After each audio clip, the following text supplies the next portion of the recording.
Garnar because Mrs. Preston and Mr. Garnar haven't had a chance to talk in a while. And I'm going to kind of combine a couple of these cards together because I find that they're somewhat similar. First of all, Mandy Webb is asking, what are your specific plans to incentivize small business owners to continue in this community, to continue to thrive and not just bring in big outside companies? And then Ben Giordano, who is a United Way emerging leader, he wants to know how do you plan on reducing the tax burden on local small businesses? So I feel like these questions very much talk about the small business. So if we could hear each of your thoughts for 2 minutes on small business. Mrs. Preston. I was taking a nap, so I'm glad that you woke me up here. You nudged me, but thank you. I really have to tell you that, you know, when I came into office, and I've always said that we've always been very dependent on our larger businesses. When IBM and EJ's left, certainly, you know, there's a big gap. But what's always kept us alive somewhat, or, you know, not where we want it to be, is our small businesses. What my problem is that I feel that we have too much red tape in Albany. This is, you know, things are getting a little bit better, but I think that they still have a long ways to go. Because to me, it's our small businesses that keep us afloat.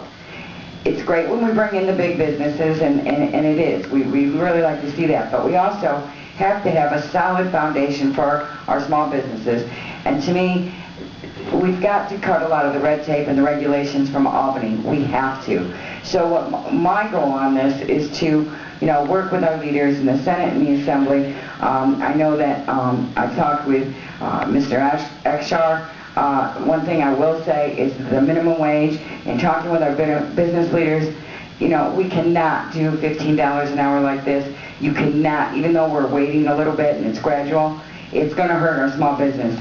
I do believe that people have to have a living wage. I understand that. But we cannot do this to our businesses. We will lose our small business owners here. So my goal is to continue to work with our state leaders, because that's where it has to come from. The state has to do something. Thank you, Mrs. Preston. Mr. Garnar. I think one of the things that we can do is probably at any given year we have $7 or $8 million in out-of-county contracts. And you've probably seen a commercial of mine where it says I voted for him, because when you're on the legislature, you vote yes or no. Now, the county executive's office is responsible for putting out RFPs and selecting RFPs. Ben asked this question. He owns a web design company here locally. A couple years ago, a year or two ago, we put out an RFP for a website, went right out of town. We have wonderful, you talk about supporting small businesses. We should be doing everything we can to award contracts to local businesses, whether it's website design that went out of the county, whether it's marketing our parks and our trails that went out of the county, whether it was a $1 million jail contract thing that was a illegal no-bid contract that also went out of the county, whether it was a transportation study that went out of county, whether it was a solar panel company, that Solar City, by the way, we've heard about Solar City, that went out of county. I only have 30 seconds left, but I could go on and on and on. Now, can you stop every contract from going to that county? Absolutely not.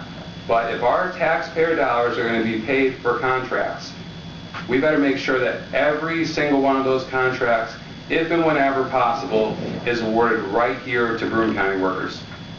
All right, thank you, Mr. Garnar. Ms. Lupardo. As long as it's within the law.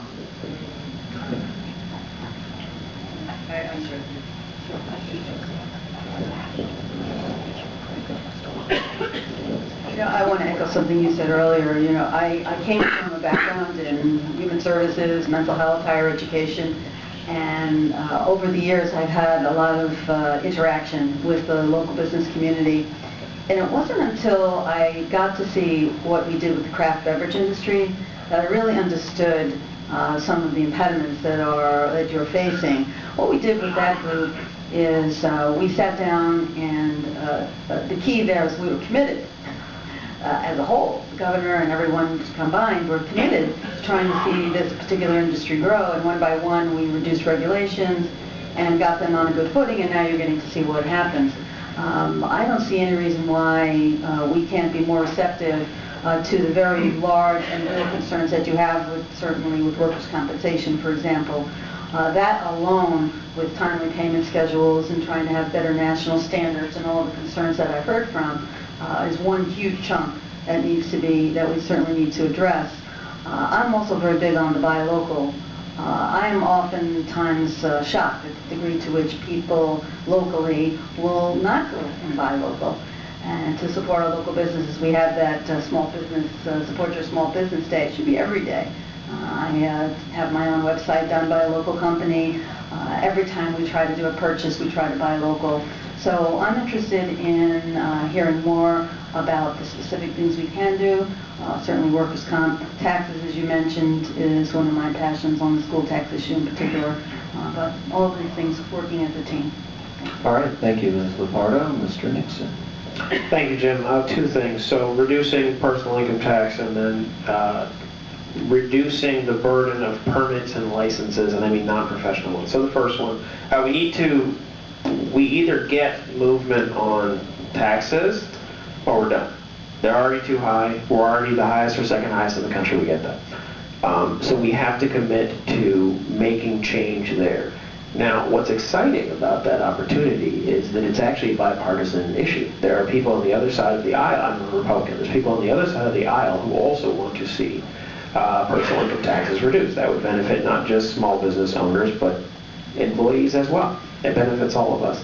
And there are states where there's zero state income tax, as you know, and they're not all in the South, and they're not all blood red. Sorry for the pun. Washington State, for example. There's no state income tax in Washington State. And what's fascinating, and I think beneficial, is if you look at the top employers in that state, you know who you don't find? You don't find Walmart. It's other businesses taking up the top rungs, unlike, say, for example, Florida, where Walmart is the top employer. Second, permits and licenses in this state. So my wife she's a beauty consultant. If she tells someone, here's how you put on makeup, it's fine. If she tries to apply it herself, oh, sorry, you have the right license or permit.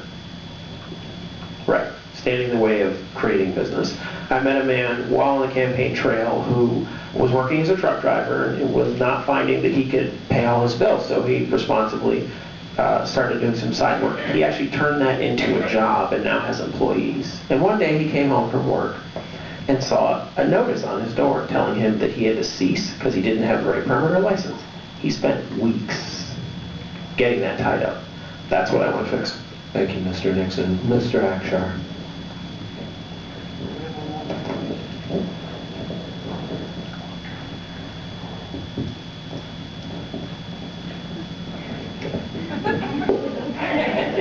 Hot potato. You know, I really believe that there's a time to listen and there's a time to act. And if the people of this great district will have me again, I'm going to Albany in January loaded for bear. I truly am. And I'm taking that bottom-up approach. I'm listening to people who have been gutting it out in this community for decades. And I'm going back to Albany to try to effect real change. And I think that's how that happens. We have essentially abandoned Main Street America, unfortunately. And instead of these gimmicks and these big projects, you know, which again, some of these big projects are great, they look very good, but I don't know, I truly feel that we spend the same dollar in this state 4 times. It doesn't make any sense to me. I'm convinced now that the URI process is nothing but smoke and mirrors because you're not seeing this money let, which is highly problematic. But you know, we've spoken about the small business issues, the overall business climate in this state, and again, if the people of this district will have me, I'm going to go back and be that voice and be that advocate for people who have been gutting it out, people on Main Street for the last decade or so. Thank you. Ms. Paul. Could you repeat the question? All right, so there were 2, and they both addressed small business. It was about plans to incentivize small business owners to continue to thrive, and not just bring in big outside companies, and also reducing the tax burden on the local small businesses? Well, as far as incentives are concerned, I believe that we should invest in our existing assets, the small businesses that are here. We should concentrate on expanding job creation through tax credits, those tax credits that I mentioned before. They should be going to our existing small businesses. Grants, low-interest loans, collaborative training programs that we should be investing in with local schools and trade associations. This is a major part of my platform, and I don't think I laid it out in just that way. I also think we should be investing in infrastructure and beautification to create jobs, build community pride, and I want to emphasize community pride, and encourage ordinary citizens to become advocates for their communities, for you, for small businesses, for the role that you play. When I moved here in 2003, I was struck by how many times people asked me, "Oh, where'd you come here from? Oh, well, why did you come here?" And that attitude is poisonous. That attitude that presents itself to new people coming here says that even the people who are here don't believe in it. So if you're dealing with the sort of the heart of the matter, I understand taxes are a problem, and obviously we need to look at how to cut them without slicing our own throats. But we also need to look at what's going on in the heart of this community, its sense of pride or not, and what we can do to contribute to that, and how beautification and investment in our infrastructure could create jobs, and perhaps even give something to go, look, hey, that's ours, and have them be invested spiritually, invested personally in advocating for what you do. Thank you, Ms. Ball. All right, moving down, Mr. Babinec. Small business. Small businesses are oftentimes LLCs or pass-through companies, which means that the tax rate paid by the owner of the business is the same for the business itself. If you reduce taxes, guess what? They have more money to invest in growing the business, and this creates jobs. So this is really critical. And this is both a state and a federal issue. Lower taxes will create more jobs. Less regulation will also help. But in the time that I've got left, I want to point out that leadership and bringing people together can also make a difference. And I'll give you an example right here in Binghamton. This afternoon I had a chance to chat with Mike Pemberton. Some of you may know is running the hotel down the street, and he is very active in trying to build a network of different lodging facilities to work together along with other organizations so that they can help promote not just the lodging that's here, but to bring in conferences and to actually be very active in working as a group to secure more business for all lodging, as well as, have people come here for a conference, then they buy food in local restaurants, shop in local stores, and that helps small businesses. So my point is that what you can do by bringing the right people together that are ready to cross boundaries and not just working on behalf of their own business, but a rising tide can lift a lot of boats. That requires leadership, something I'm very committed to provide as your congressman. Thank you, Mr. Babinec. Ms. Tenney.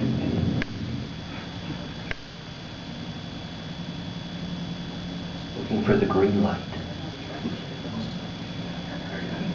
Okay. I mentioned small businesses and income tax. Personal income tax is very important. One of the problems with a small business, especially when you're facing competitors who are getting subsidies or corporate welfare, is that you're rarely profitable, so you're not paying taxes anyway because you don't have a profit. So that's why you use a pass-through. But I think one thing that hasn't been talked about today in terms of the small business community, the largest industry in the state of New York is agriculture. Agriculture is number one. We talk about all these other, manufacturing, everything else. Agriculture is the number one industry in the state, and we need to talk about that. Complexity is an issue that causes problems. I see complexity as, code for corruption, and I'll give you two specific examples where it affects taxes. Number one, if anyone owns a dairy farm or did own a dairy farm, the federal milk order bureaucracy, it's a procedure every 2 weeks where the federal government determines the price of milk. not the farmer, not the market.